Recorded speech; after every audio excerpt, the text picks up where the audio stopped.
কি ভাবছো তোমরা? তোমরা সাহস করে এসেছো আমার সামনে দাঁড়াতে? আমি কি তোমাদের ক্ষমা করব? আমার ক্রোধের পরিণাম তোমরা জানো না। দূর হও এখান থেকে। আসসালামু আলাইকুম ওয়া রাহমাতুল্লাহ। অনেক অনেক বছর আগে এক দেশে এক জালিম রাজা শাসন করত। সে মানুষদের জোর করে মূর্তি পূজা করতে বাধ্য করত। যে কেউ এক আল্লাহর উপর ঈমান আনত তাকে ভয়ঙ্কর শাস্তি দেওয়া হতো। কিন্তু সেই সমাজেই ছিল কয়েকজন সাহসী যুবক। তাদের অন্তরে জ্বলছিল সত্যের আলো।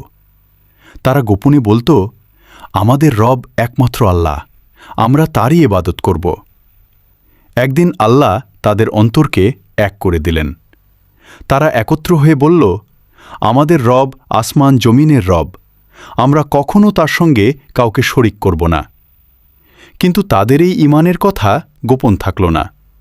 খবর পৌঁছে গেল রাজার কাছে। রাজা তাদের ডেকে কঠিন হুমকি দিল, আমার ধর্ম মানো, না হলে তোমাদের মৃত্যু নিশ্চিত। এই ভয়ঙ্কর মুহূর্তে তারা সিদ্ধান্ত নিল, জীবন যাবে কিন্তু ঈমান যাবে না। তারা শহর ছেড়ে পালিয়ে গেল এক পাহাড়ের গুহায়।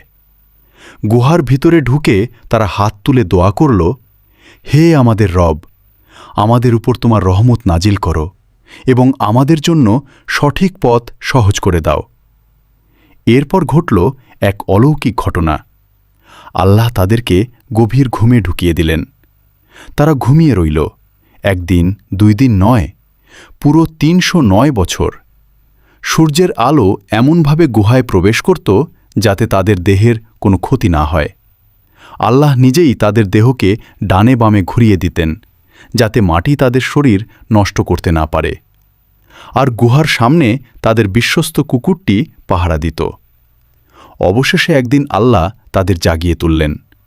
তারা ঘুম থেকে উঠে ভাবল, আমরা হয়তো একদিন বা তারও কম সময় ঘুমিয়েছি। তাদের একজনকে শহরে পাঠানো হলো খাবার আনতে, খুব সাবধানে যেন কেউ চিনতে না পারে। কিন্তু শহরে গিয়ে সে অবাক হয়ে গেল। সব কিছু বদলে গেছে। মানুষ এখন এক আল্লাহর ইবাদত করে। সেই জালিম রাজা অনেক আগেই ধ্বংস হয়ে গেছে। তার পুরনো মুদ্রা দেখে মানুষ বুঝতে পারল, এ তো সেই যুবকরা যারা শত শত বছর আগে নিখোঁজ হয়েছিল। এই খবর ছড়িয়ে পড়ল পুরো শহরে। মানুষ দৌড়ে এলো সেই গুহার কাছে। সবাই বুঝে গেল, এটি আল্লাহর এক মহান নিদর্শন।